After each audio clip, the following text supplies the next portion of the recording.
네, 시간이 되었으므로 우리 마음과 뜻과 정성을 모두 우리 하나님을 예배하겠습니다. 다 일어나서 70장 찬송합니다.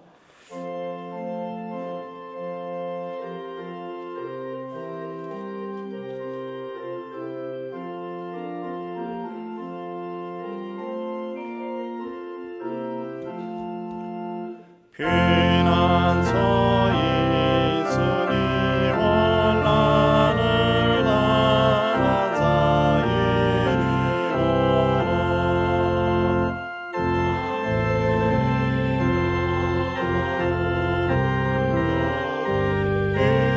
일어나서 위에 넘치되 두렵사대 이방이 떠들고 멀어들 모여서 진동하라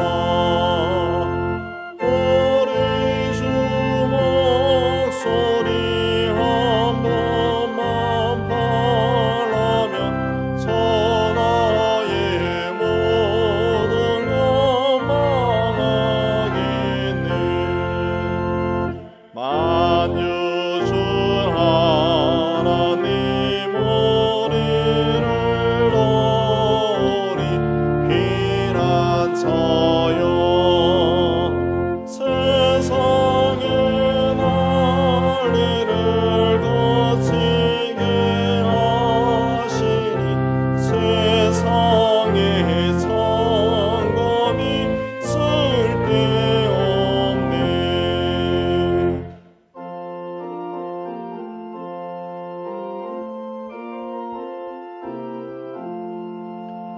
높으신 하나님 우리를 구하니 할렐루야 괴로움이 심하고 환난이 극하나 피난처 되시는 주 하나님 참여 기도 드리겠습니다. 은혜가 풍성하신 하나님 아버지의 크신 은혜 가운데 살면서도 감사할 줄 모르고 세상 욕망에 사로잡혀 탕자처럼 세상을 헤매고 다녔습니다. 하나님의 사랑이 어떠한지 알도록 우리에게 부모를 주셨지만 우리는 부모의 사랑에 감사할 줄 몰랐습니다. 부모에게 기쁨이 아니라 슬픔과 눈물과 근심을 드렸습니다. 부모의 마음을 아프게 하고 가슴에 못을 받기도 하였습니다. 부모 세대인 세상의 어른들에게 마음을 나누는 것도 인색하고 오직 나 자신의 평안과 안락함만을 위해 살았습니다. 사랑할 때 사랑하지 못하고 공경해야 할 자를 공경하지 못하고 존경해야 할 때 존경하지 못하고 말씀을 따라 살지도 못하였습니다. 주님, 우리 안에 끊임없이 흐르는 죄를 주님의 크신 은혜로 용서하시고 씻어 주시옵소서. 주님과 내 많은 죄를 침묵 가운데 고백합니다.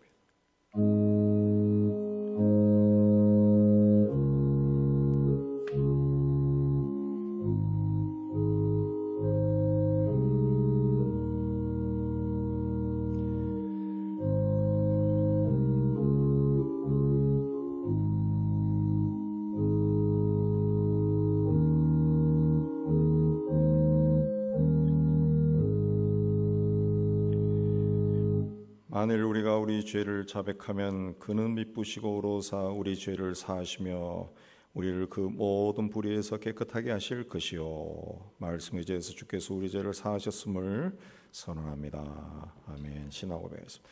전능하사 천지를 만드신 하나님 아버지를 내가 그 아들 우리 주 예수 그리스도를 믿사오니 이는 성령으로 잉태하사 동정녀 마리아에게 나시고 본디오 빌라도에게 고난을 받으사 십자가에 못 박혀 죽으시고 장사한 지 사흘 만에 죽은 자 가운데서 다시 살아나시며 하늘에 오르사 전능하신 하나님 우편에 앉아 계시다가 저리로서 산자와 죽은 자를 심판하러 오신 거룩한 공예와 성도가 서로 터는 것과 죄를 사하여 주시는 것과 몸이 다해 사는 것과 영원히 사는 것을 믿사옵나이다.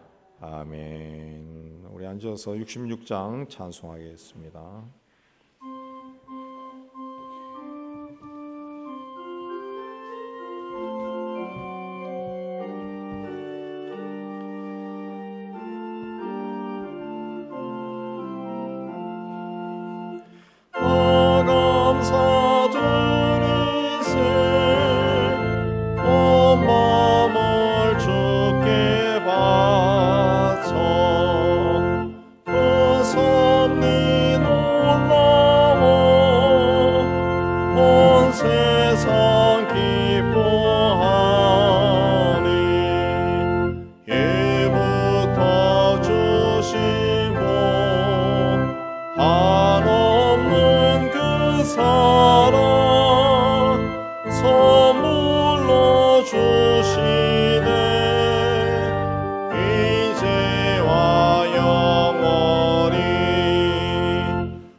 아버지, 우리를 세상 모든 사람들보다 먼저 불러주시고 하나님을 예배하는 자로 세워주시는 데 참 감사합니다. 오늘도 하나님 앞에 나와 우리를 창조하신 하나님, 우리의 생사복을 주관하신 하나님을 기억하고 마음과 뜻과 정성을 다하여 예배하오니 우리 예배를 받아주시고 예배 중에 임재하셔서 모인 모든 무리들의 삶과 또 저들의 가정과 산업을 돌아봐 주시기를 원합니다. 어그러진 것이 있으면 바르게 펼쳐주시고 가로막힌 것이 있으면 무너뜨려 주시고 시온의 대로가 우리의 삶의 가정에 환하게 열리도록 은총을 다하여 주옵소서. 특별히 오늘은 어버이 주일로 모여 우리 하나님을 예배합니다.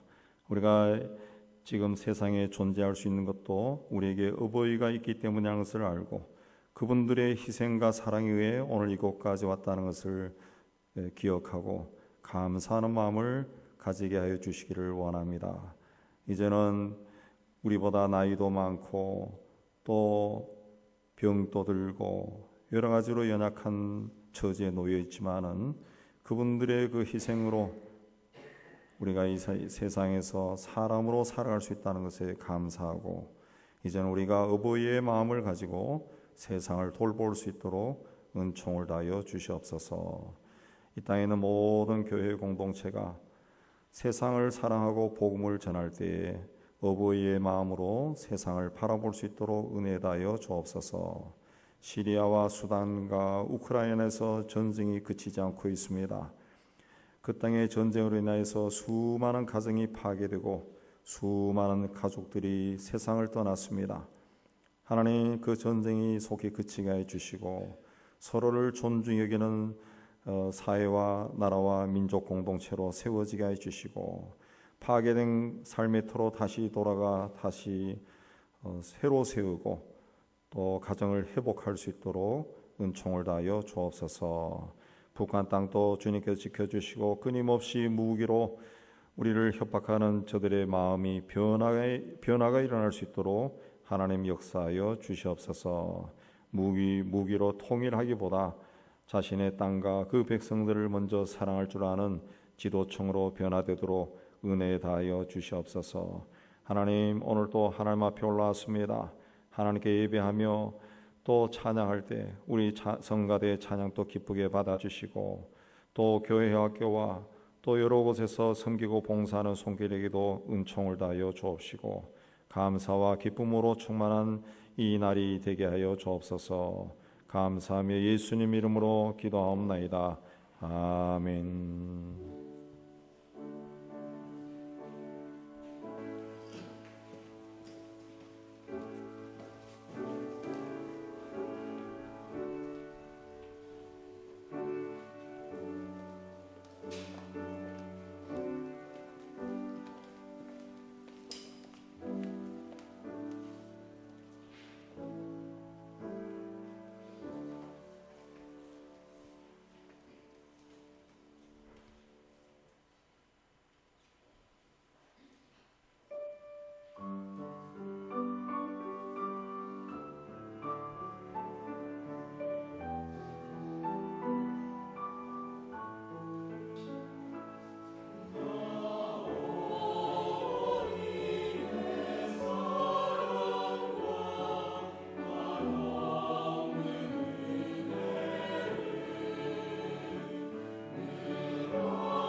오늘은 어버이 주일입니다.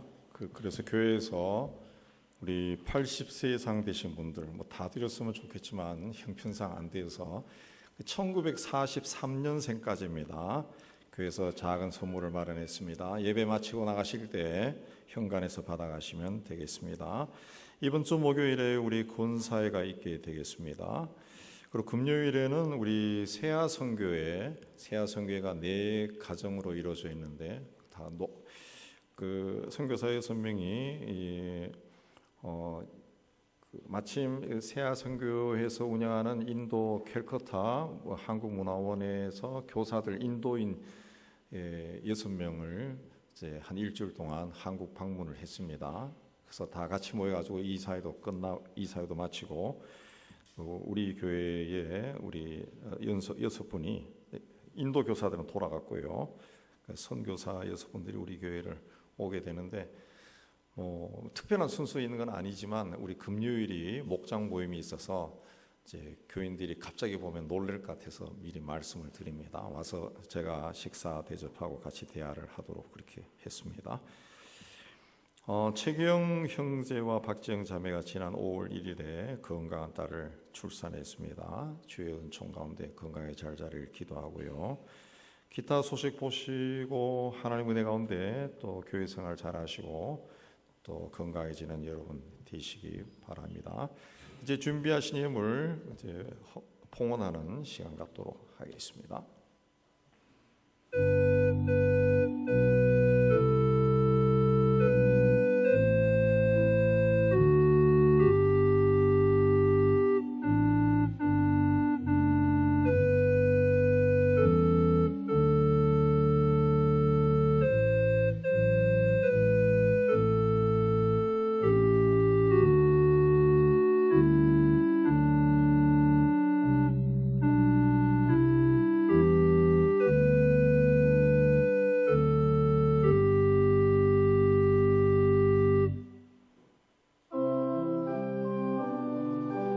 다 일어나서 봉헌합니다.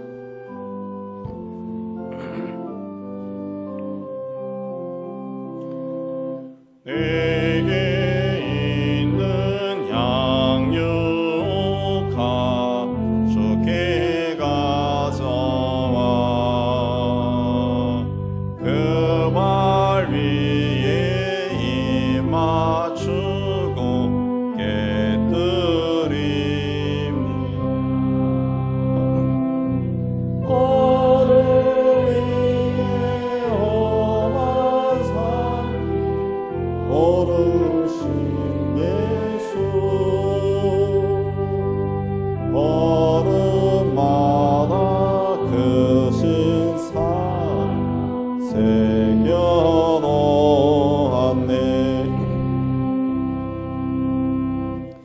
하나님 아버지, 오늘도 하나님의 은혜를 기억하고 예배의 자리에 올라오며 예물을 준비해서 바치게 해주신 데 감사합니다. 주신 일터에서 땀 흘려 수고하고 얻은 것의 11조는 하나님의 크심을 고백하며 드립니다. 땅끝까지 이르러 복음을 전하는 일에 작은 정성으로 동참합니다. 범사에 감사하여 그리스도 예수 안에서 하나님의 뜻이 이루어지기를 원하며 감사의 예물을 또 드립니다. 교회와 이웃과 북한을 사랑하며 사랑의 예물을 드립니다. 주님 앞에 온심 다짐하며 주일 헌금을 바칩니다. 주님, 우리가 드린 모든 예물에 우리의 신앙 고백이 있고 기도 제목이 있습니다. 기쁘게 거두어 주시고 사용되는 곳에서 복음이 전파되고 하나님 나라가 확장되고 어려운 이웃들이 예수 이름으로 위로받고 소망 얻게 하여 주옵소서. 드린 성의들 또 한 주간 세상 속에서 살아갈 때 저들의 손으로 하는 모든 일이 주 안에서 잘되고 복되게 하여 주옵소서. 예수님 이름으로 감사하며 봉기 돌려옵나이다. 아멘. 자, 오늘 하나님이 우리에게 주시는 말씀은 로마서 16장 13절 되겠습니다. 한 절입니다. 우리 같이 읽겠습니다. 시작. 주 안에서 택하심을 입은 누포와 그의 어머니에게 문안하라. 그의 어머니는 곧 내 어머니니라. 기도하겠습니다. 하나님 아버지, 이 시간 말씀을 받기를 원합니다. 전하는 종이나 받는 모든 성도들이 이 자리에 임재하신 성령 하나님의 교통함 가운데 있는 은혜로운 시간이 되게 해 주옵소서. 함께 말씀을 받고 깨달은 것은 우리 삶 속에 실천해서 하나님의 뜻이 우리를 통해 이루어지게 하여 주옵소서. 예수님 이름으로 기도하옵나이다. 아멘. 자, 오늘 말씀에 나오는 누포는 구레네 사람 시몬의 아들입니다. 마가복음 15장에 보면은 알렉산더와 루포의 아버지인 구레네 사람 시몬이 시골로부터 와서 지나가는데 그들이 그를 억지로 같이 가게 하여 예수의 십자가를 지웠다. 예수께서 십자가를 지고 갈 때 구레네 사람 시몬이 로마 병사의 눈에 띄어서 십자가를 대신 지고 올라갔습니다. 십자가 처형은 재판이 끝나자마자 바로 죄인을 데리고 가서 십자가에 못 박아 죽이는 것이 아니라 먼저 심하게 채찍질을 한 후에 자신이 매달릴 십자가를 지고 처형장까지 가게 했다고 합니다. 근데 채찍질을 당해서 상처투성이가 된 몸에 그 무거운 나무를 짊어지게 되면은 나무와 상처가 맞닿아 굉장히 아프겠죠. 또 제수가 무거운 십자가를 지고 가다 힘이 없어 넘어지면은 인소라는 병사가 채찍질을 가합니다. 그렇게 일으켜 세웁니다. 그렇게 해서 처형장에 도착하면은 거의 초죽음 상태에 이른다고 합니다. 예수께서도 밤새도록 이리저리 끌려다니며 재판을 받으시고 또 채찍에 맞아서 아마 걸어갈 힘도 없었을 겁니다. 그런 몸에 십자가까지 메고 가려니 힘에 부쳐 자꾸 넘어졌을 거예요. 그래서 인솔하던 로마 군인이 봐도 이 사람이 십자가를 지고 처형장까지 갈 수 없어 보이니까 길가에 있던 구레네 사람 시몬을 불러내서 대신 십자가를 지고 가게 했던 것입니다.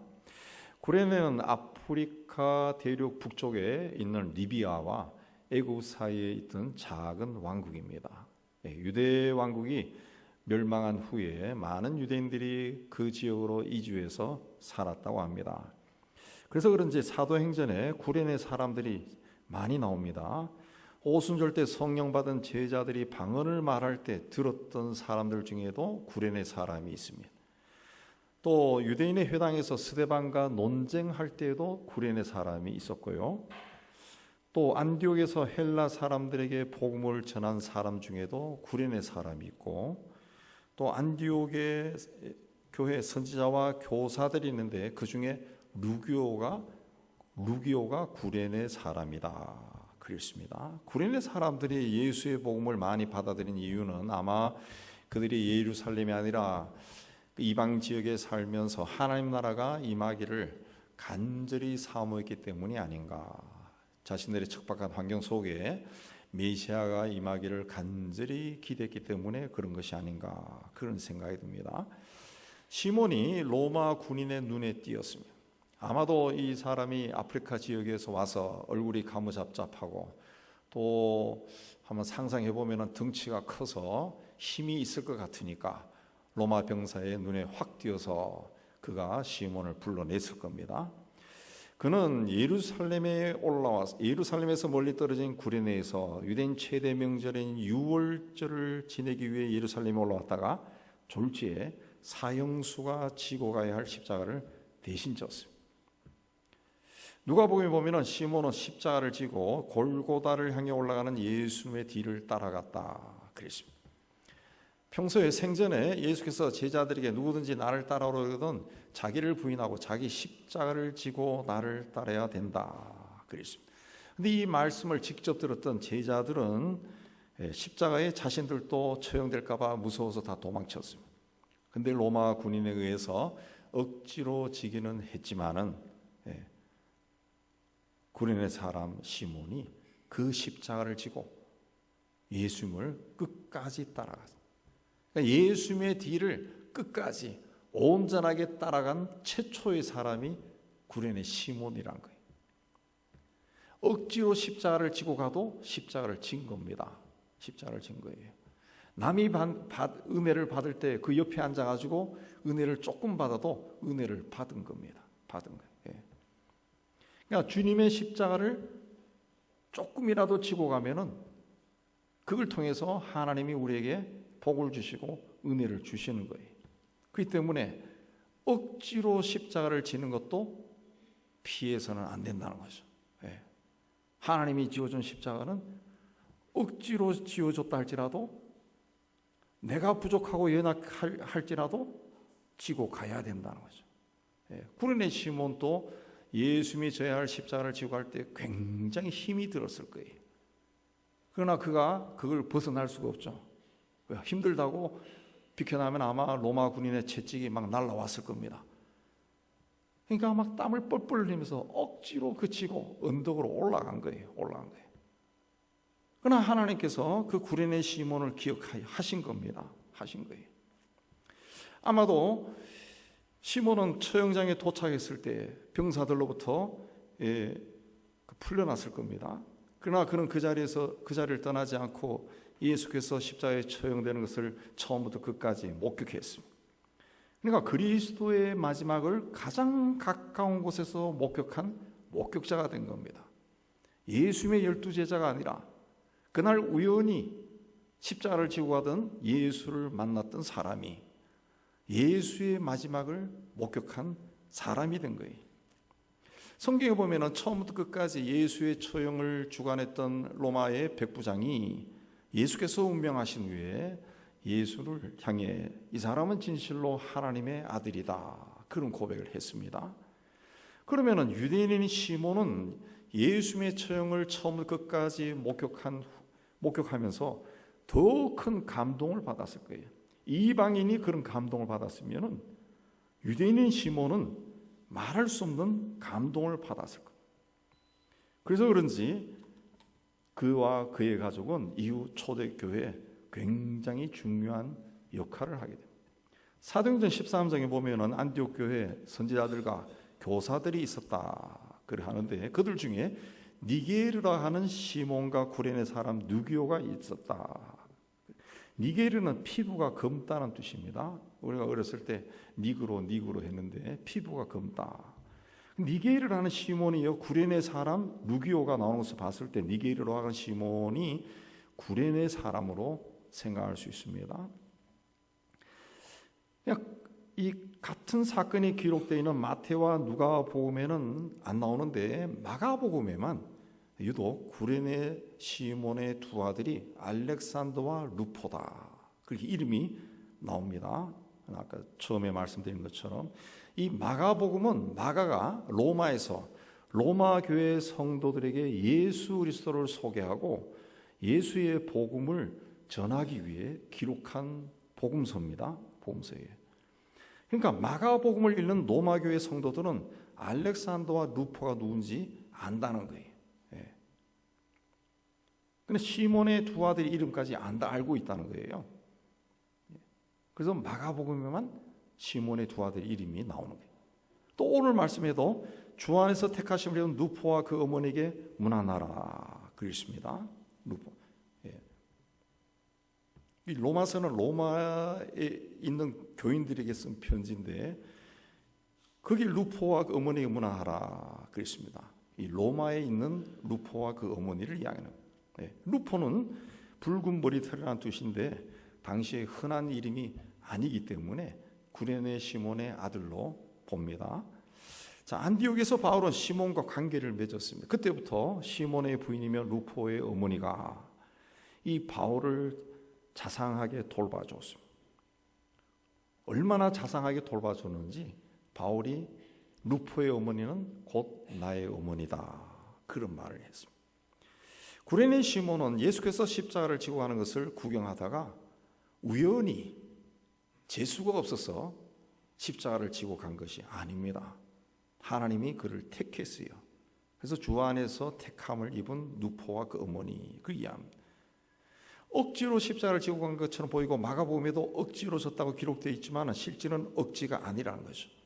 로마 병사가 강제로 그에게 시킨 것이 아니라 하나님이 로마 병사로 하여금 구레네 시몬을 뽑도록 뒤에서 역사하신 거죠. 역사한 거예요. 하나님이 하셨다. 우리 예수 믿는 사람에게서 일어나는 사건과 문제와 일은 우연히 일어나는 것이 아닙니다. 하나님이 그렇게 하신 거예요. 구레네 시몬을 예수 믿게 하고 그 가족을 구원해서 그 가족으로 하여금 바울의 사역을 돕고 로마 교회의 기둥처럼 사용하기 위해 구레네 시몬을 예수의 십자가를 지고 가는 일에 사용하신 겁니다. 자손 대대로 믿음의 가정으로, 헌신의 가정으로 쓰임받게 하기 위해서 하나님께서 그를 선택한 거예요. 그만한 바탕이 된다고 하나님이 보셨기 때문에 그를 택한 겁니다. 여러분도 여러 가지 조건과 상황에 따라서 부름을 받았습니다. 예수 믿는 사람이다. 그리고 교회를 다니면서 이런저런 일을 맡게 됩니다. 일을 맡게 됩니다. 어떤 때는 일을 맡았을 때 굉장히 나는 부족하고 연약하고 바쁘고 어쩌고 저쩌고 뭐 이렇게 하면서 사양하는 그런 사람도 없지 않아 있습니다. 그런데 우리가 기억해야 되는 것은 그게 우연히 일어난 일이 아니라는 거예요. 아니라는 거예요. 예. 하나님이 계획에 따라서 일어난 거죠. 하나님이 택했다는 거죠. 하나님이 쓰고 싶어서, 예. 하나님의 사람으로 쓰고 싶어서, 하나님의 가족으로 만들기 위해서, 하나님의 가문으로 세우기 위해서 그렇게 택했다는 거죠. 그래서 하나님의 택함을 우리가 무시하거나 피하려고만 해서는 안 된다는 거죠. 구레네 시몬은 세상적으로 봤을 때는 우연히 그 자리에 있다가 십자가를 지고 왔습니다. 그러나 그 후에 보면은 자신은 물론이고 부인과 두 아들까지 초대교회, 그것도 로마 교회의 기둥이 되었습니다. 바울은 당대 최고의 명문 사학이라 할 수 있는 가말리엘 선생에게서 배운 엘리트입니다. 지금도 그렇지만은 옛날에도 세상이 다 알고 인정하는 유명한 선생님 밑에 공부하기 위해서는 학비가 비싸.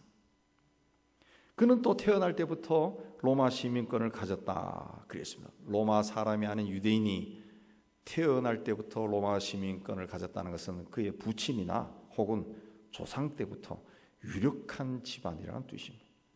또 그는 바리새인 중에 바리새인이었습니다. 그러니까 그의 집안이 철저하게 유대교를 믿는 집안이라는 거예요. 그런 사람이 다메섹 도상에서 부활하신 예수를 만난 후에 예수는 그리스도, 곧 우리 민족이 오랫동안 기다리던 메시아다, 그렇게 주장하기 시작했습니다. 그래서 어떻게 됐겠습니까? 집안과의 관계가 완전히 끊겨버리죠. 바울이 그 사도행전을 보면은 예수 믿는 사람들 핍박하는 일에 항상 앞장을 섰습니다. 앞장을 섰다라고 하는 것은 리더십이 있다라고도 볼 수 있지만은 옛날이나 지금이나 그 앞장서는 사람은 거의 대부분이 유력한 집안입니다. 예, 집안이 힘이 있어야 앞장을 설 수가 있어요. 앞장을 설 수 있어요. 그러니까 그만큼 유력한 집안인데 이 사람이 갑자기 예수가 그리스도다라고 주장하니까 집안 창피하다, 쫓겨난 거예요. 옛날 우리나라도 그랬어요. 전통 유교 집안에서 예수 믿으면 쫓겨난 거예요. 그래서 성경에는 바울의 부모나 형제 이야기가 전혀 나오지 않습니다. 예수님의 형제에 대해서는 이야기가 종종 나옵니다. 그러나 바울의 형제나 부모에 대해서는 이야기가 없습니다. 단 한 번 그가 가이사라로 압송될 때 그 강경한 유대인들이 매복해서 바울을 죽이려고 한다고 생질 누나의 아들이 와서 전해준 적은 있지만 바울의 가문에 대해서는 이야기가 없어요. 그런 바울이 루포의 어머니가 곧 나의 어머니다 그랬습니다. 그건 그만큼 그 루포의 어머니 시몬의 부인으로부터 어머니의 사랑 같은 사랑을 받았다, 그런 뜻입니다. 그런 뜻입니다. 예수의 십자가를 대신 지고 갔던 구레네 시몬의 아내가 로마 교회의 어머니가 된 겁니다. 로마 교회의 어머니. 오늘로 이야기하면 로마 교회 그러면은 어떤 사람, 그 상징적으로 어떤 사람 생각이 난 거예요. 어떤 분이 된 겁니다. 어떤 분이 우리나라도 오래된 교회 가면은 그 교회 어머니 같은 사람이 있습니다. 그래서 우리가 교육자들이 농담 삼아 왕어머니라고 하죠. 왕어머니. 여자 성도들이 굉장히 많지만은 그 중에서도 왕어머니 그렇게 하는데 그만큼 그냥 어렸을 때부터 그 교회에서 충성 봉사하고 어머니의 마음으로 교회를 섬긴 그런 사람을 어머니라고 하죠. 바울이 루포의 어머니를 나의 어머니다 그렇게 불렀습니다. 바울이 그렇게 부를 정도면 그 다른 성도들은 어떻게 되겠어요? 그래서 로마 교회 성도들에게 내 어머니 같은 이분에게 문안하라, 문안하라. 이 말은 이분을 나 바울의 어머니로 여기고 잘 보살펴 주세요. 그런 뜻입니다. 존경하고 보살펴 달라. 그런 뜻입니다. 옛날에 어느 스승이 제자들과 함께 깨달음을 얻기 위해 길을 떠났습니다. 그들은 세상에서 가장 위대한 사랑이 무엇일까 논하며 길을 가다가 어느 마을에 도착했습니다. 근데 그 마을에 어떤 우환이 닥쳤는지 그 마을에는 사람의 뼈가 산더미처럼 쌓여 있었습니다. 수많은 사람의 뼈가 쌓여 있는 모습을 보고 스승이 갑자기 뭔가 생각이 나서 제자들에게 이 가운데서 여자의 뼈를 찾을 수 있냐 물었습니다. 제자들은 서로 의아해서 쳐다볼 뿐 여자의 뼈를 가릴 수가 없었어요. 그때 스승이 뼈 하나를 집어들고 이게 여자의 뼈다 그랬습니다. 제자들이 놀라서 아니 이 많은 뼈 중에서 어떻게 선생님은 여자의 뼈를 그렇게 쉽게 찾을 수 있었습니까? 물었습니다. 그자 스승은 여자는 어려서는 여자이기 때문에 늘 남자보다 못한 대접을 받고 결혼해서 아이를 가지게 되면 자기 몸에 있는 모든 영양분을 아기에게 주고 아기를 낳을 때는 자신의 피를 흘리고 아기를 낳아서 젖을 물릴 때는 자기 몸속에 있는 모든 영양을 아기인데 먹인다. 그렇게 하다 보니까 여자의 몸 살은 물론이고 뼈 속에 양분이 있을 리가 있느냐. 여자의 이런 삶이 여자의 뼈를 이렇게 가볍고 검게 만들었느니라 그랬습니다. 만들었느니라. 사실 그 남자에 비해서 여자들이 몸무게가 그리 많이 안 나옵니다. 아이를 잉태하고 낳고 양육하는 과정에 아이에게 모든 것을 주고 심지어 자신의 뼈 속에 있는 영양분까지 다 뽑아서 준 존재가 어머니이기 때문에 그 뼈가 가벼울 수밖에 없다는 거예요.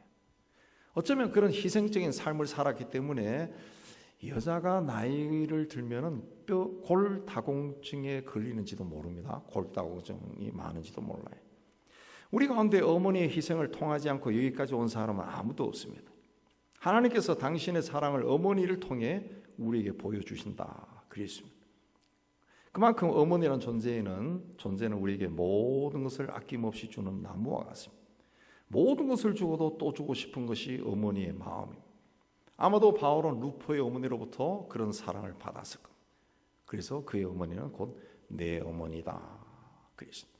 며칠 전 정부와 서울시가 올해 가을부터 중국 동포가 아닌 외국인 가사 도우미 도입을 추진한다.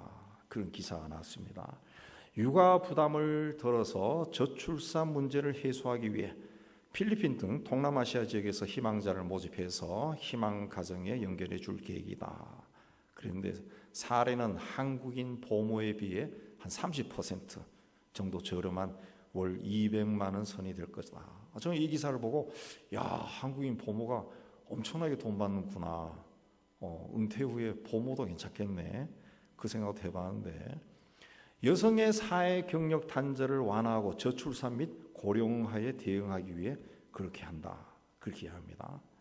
그러나 3살 버는 여든 간다는 말이 있듯이 사람은 5살 이전에 언어와 관습뿐만 아니라 가치관과 인생관 등 기본적인 개념이 형성된다고 합니다.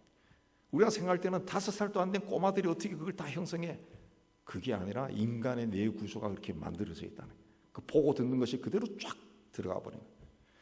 따라서 어린아이를 가치관이나 전통이나 문화가 다른 외국인 보모에게 맡기면은 언어와 문화와 민족성이 제대로 형성되지 않습니다. 이미 중국 동포 보모에 의해 돌봄을 받은 아이들이 한국말을 어눌하게 하고 한국 문화보다는 중국 문화에 익숙해진다는 그런 보고가 있습니다.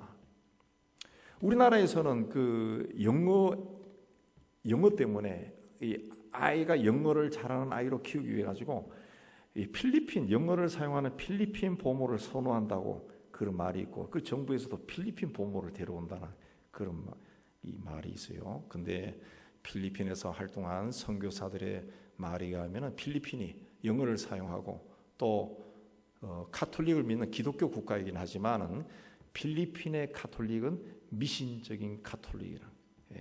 이 온전히 하나님 믿는 그 기독교가 아니란 거예요. 이 섬나라이기 때문에 오랫동안 이 잡신들이 막 들끓는데 그 중에 하나로 가톨릭이 들어와 있다는 거지. 굉장히 미신적이랍니다. 2년 전에 30대 초반의 필리핀 보모가 자신이 돌보던 주한미군의 3살 난 남자아이를 단지 잠을 자지 않는다는 이유로 흉기로 살해한 사건이 있었습니다.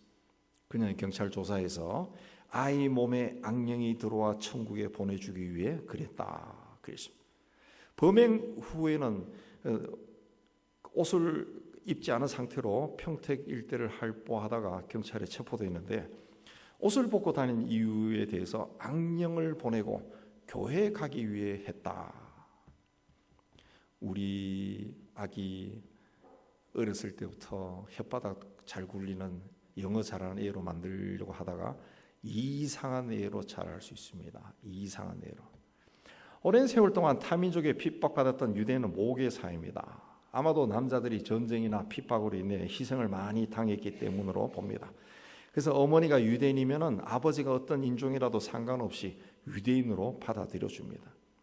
어머니를 중요하게 여기는 유대인은 교육을 학교에만 의지하지 않고 어머니에 의한 가정교육을 굉장히 중요하게 여깁니다.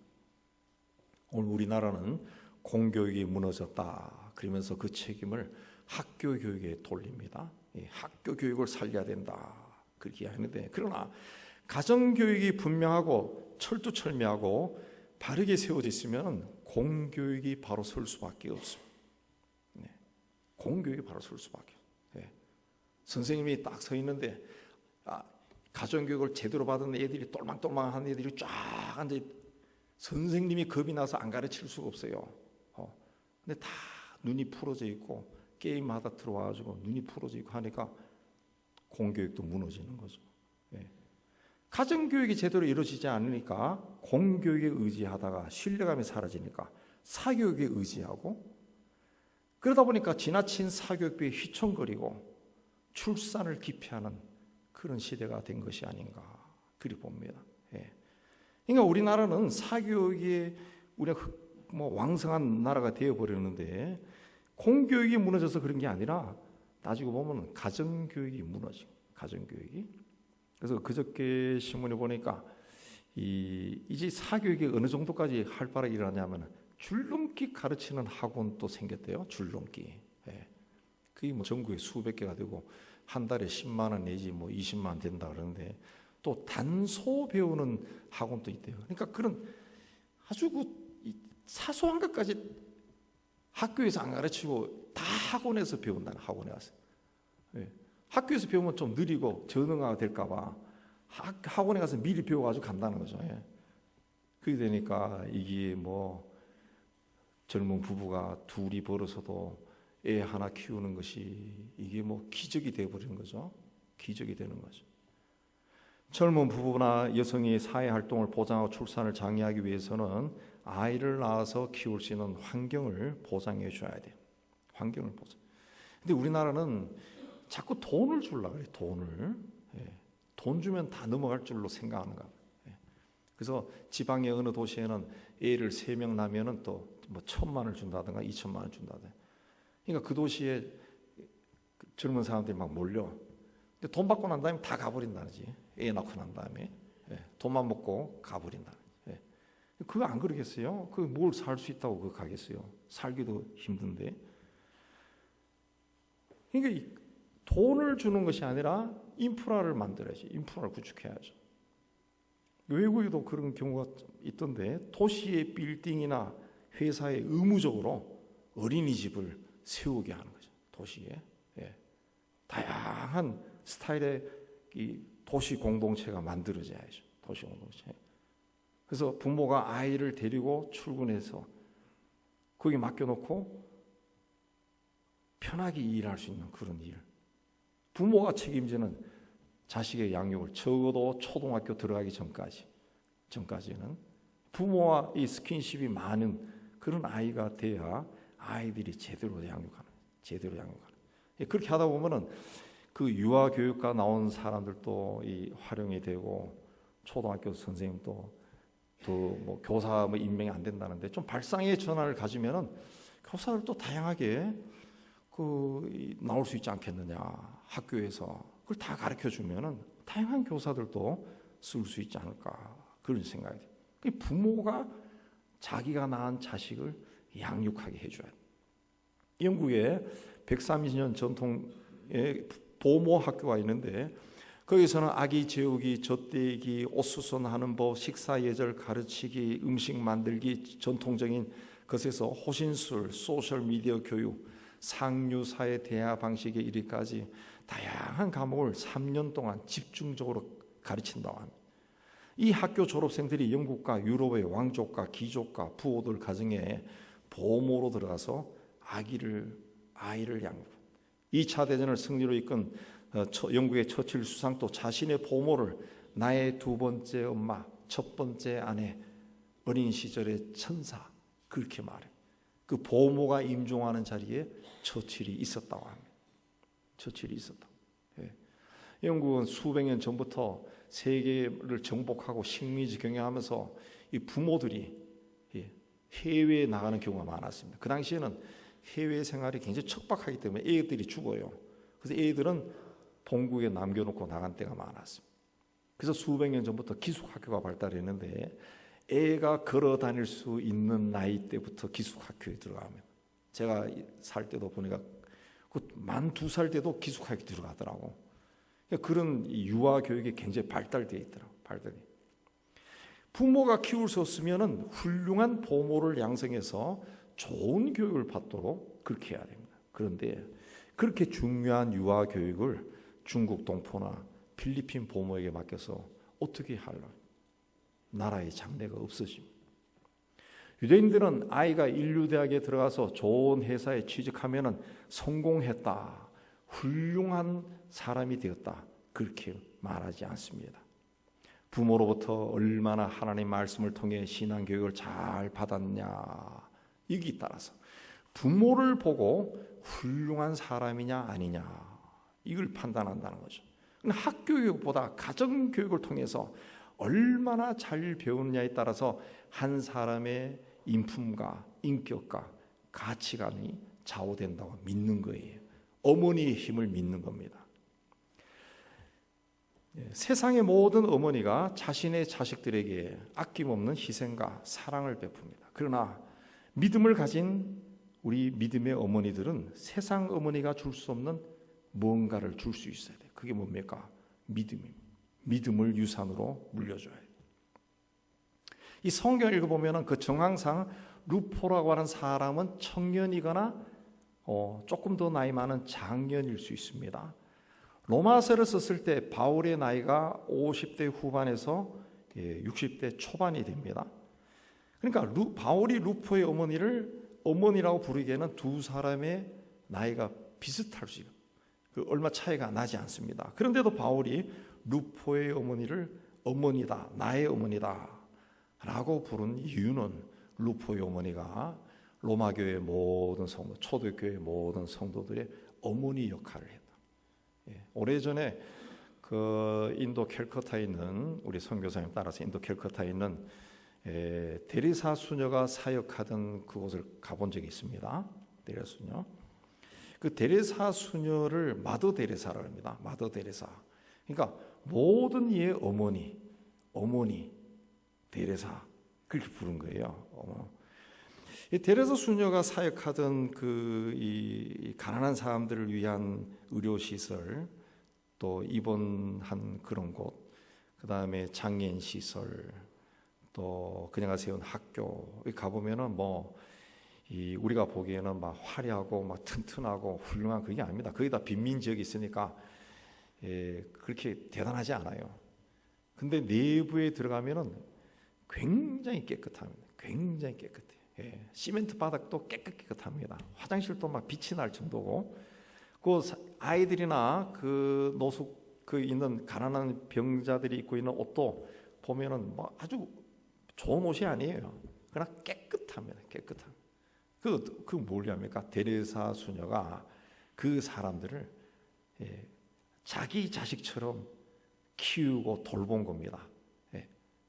가난하지만 제대로 된 옷도 없지만 그걸 빨고 해서 깨끗하게, 모든 걸 깨끗하게 하죠. 여러분이 여러분의 자식 방을 아마 청소하는 분 있을 거예요. 네. 그렇죠. 뭐 일주일에 한 번이나 뭐 한 달에 한 번이나 청소할 때 대충 하고 치웁니까? 그래도 세상 엄마들은 깨끗하게 합니다. 깨끗하게죠. 네. 데레사 수녀를 마더 데레사 그렇게 이해합니다. 어머니라는 거죠. 어머니, 엄마 데레사, 엄마 데레사. 누포의 어머니도 그렇게 교회를 섬겼다. 네. 나의 어머니다 라고 하는 것은 교회의 어머니다. 교회의 어머니. 우리 교회를 그렇게 섬겼다. 그런 뜻이죠. 제 고아 출신의 친구가 있습니다. 이 친구에게서 제가 이 자신의 어머니 같은 분에 대한 이야기를 들은 적이 있어요. 들어보니까 야 정말 천사 같은 분이구나. 네. 그분 때문에 자기가 공부할 수 있고 목사가 되었다. 그 이야기를 하더라고요. 네. 정말 눈물 날 정도로 훌륭한 분이더라고요. 훌륭한 분. 네. 지금까지 살아오면서 나를 낳고 길러주신 육신의 어머니 외에 내가 어머니라고 부를 수 있는 분이 아마 여러분에게도 있을 겁니다. 있을 거예요. 예. 저도 젊었을 때 우리 어머니 또래 되는 분들이 있었습니다. 교회에서 그분들이 정말 어머니가 이 아들을 대하는 것처럼 저를 사랑하고 기도하고 그 도움을 주고 그렇게 했습니다. 아직도 기억나요. 많은 분들이 세상을 다 떠났습니다. 아직도 기억나요. 또 우리 은영교회 와서 사역할 때에도 그 어머니처럼 교회를 돌보고 또 저를 대하는 그런 분들이 참 많았습니다. 참 많았습니다. 연세 드신 분도 있고 그렇지만은 바울은 루포의 어머니가 곧 내 어머니다. 루포의 어머니는 바울을 또 교회를 마치 자기 자식처럼 섬겼다. 어머니의 마음으로 섬겼다는 거죠.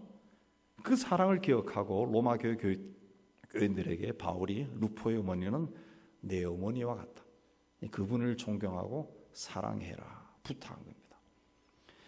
오늘 어머니에 대해서 이야기하니까 아버지들은 뭐 시무룩할 수도 있는데 똑같은 말이에요. 아버지나 어머니나 똑같은 말입니다. 똑같은. 우리는 그 세상에 사는 동안 아버지 어머니의 마음 이걸 잃어버려서는 안 됩니다. 아버지에 대한 기억이 좋지 않은 사람들도 있을 겁니다. 아주 막 엄격한 분. 그렇다고 해서 나도 엄격하게 지내라. 그것이 아니라 일반적으로 사람들이 생각하는 가장 아름다운 아버지와 어머니의 마음 그걸 가지고 우리가 세상을 바라봐요. 사람들을 대해야 되는 사람들 대하고 그런 마음으로 이웃을 바라보면은 이 전도 안 할 수가 없죠. 내 아들이 내 딸이 예수를 믿지 않고 죽는다. 지옥 가는데 아버지 어머니의 마음을 가지면은 정말 사랑하는 마음으로 복음을 전할 겁니다. 복음을 전할.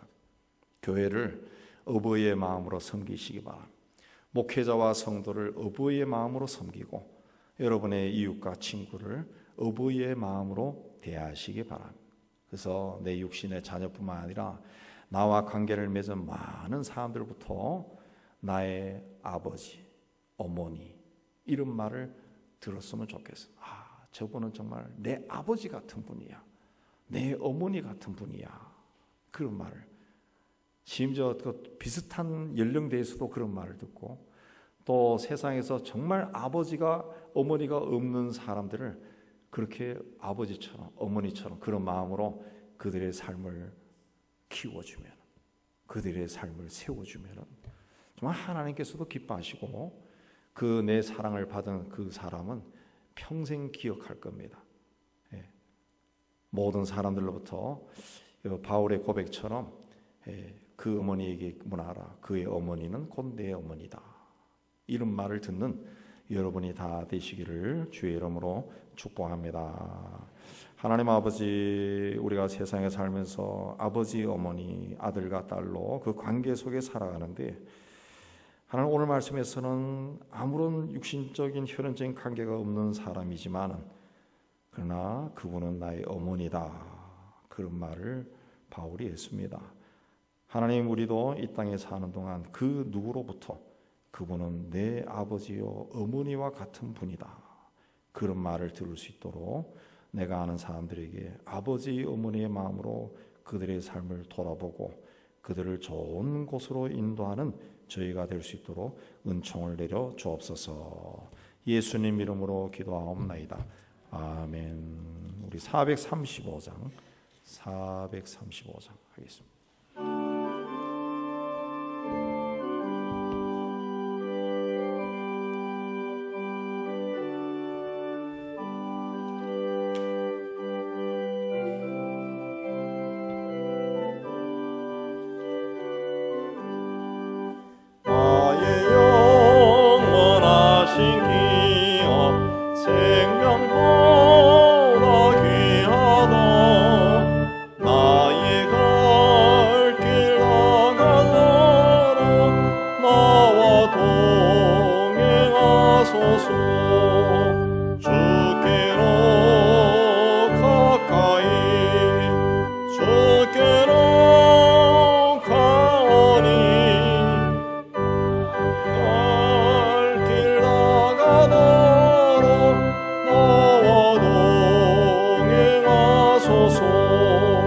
세상 복이 아니란가 모두 명예버리고 험한 길을 가는 동안 나와 동행하소서.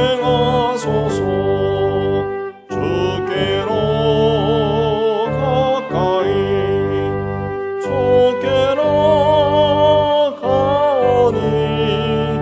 나의 갈 길 나가도록 나와 동행하소서.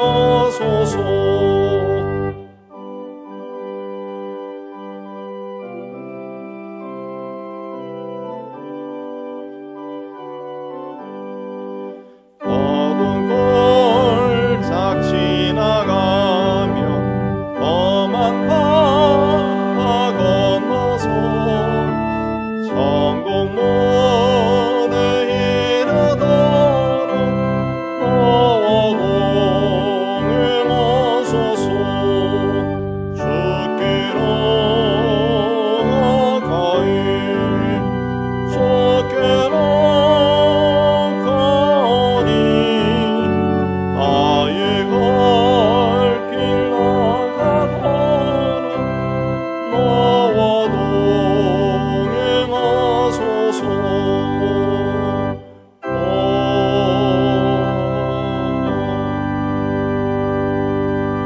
우리 예배당 떠나기 전에 말씀을 생각하며 하나님 앞에 헌신하는 기도 우리 다 드리겠습니다. 하나님 아버지, 오늘도 하나님 앞에 올라와 예배로 영광 돌리게 해주시는 데 참 감사합니다. 주신 말씀을 받고 우리가 세상을 또 다른 측면에서 바라보고 또 세상 사람들을 대할 수 있도록 은혜 다하여 주옵소서. 우리 육신의 아들 딸을 사랑하는 아버지 어머니의 마음을 우리 세상을 향해서도 가지게 해주시고 세상 사람들을 그 따뜻한 마음으로 바라보고 그들이 악한 죄를 저질러도 내 아들과 딸을 대하는 마음으로 용서하는 마음으로 바라볼 수 있도록 은혜 다하여 주시옵소서. 하나님, 그리하여 우리를 통해 구원에 이르는 사람들이 날로 늘어나도록 은총을 다하여 주옵소서. 우리를 사용하여 주시기를 원합니다. 예수님 기도합니다. 아멘. 우리 세상을 향해 희망을 선포합니다. 시작. 하나님의 희망을 보리라.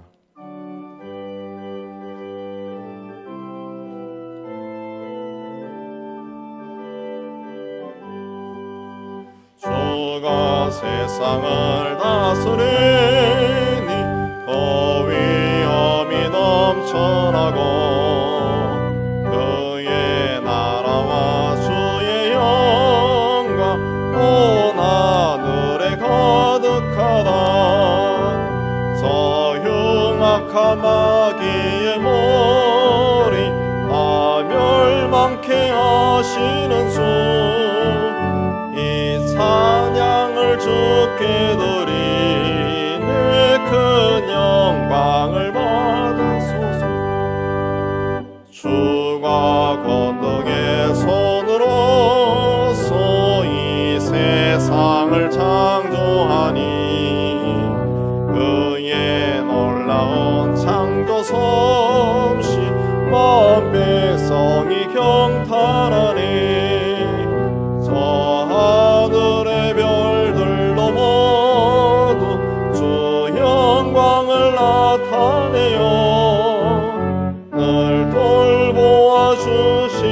주께 큰 영광을 돌립니다.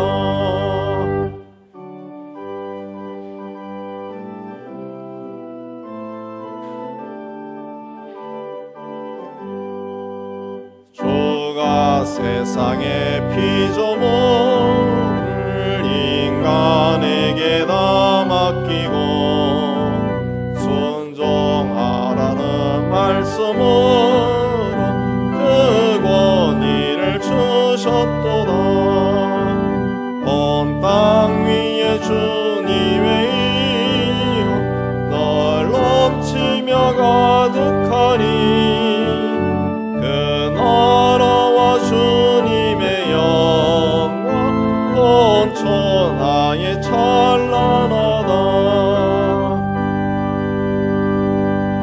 여호와는 내게 복을 주시고 너를 지키시기를 원하며 여호와는 그 얼굴을 내게 비추사 은혜 베푸시기를 원하며 여호와는 그 얼굴을 내게로 향하여 뜨사 평강 주시기를 원하노라.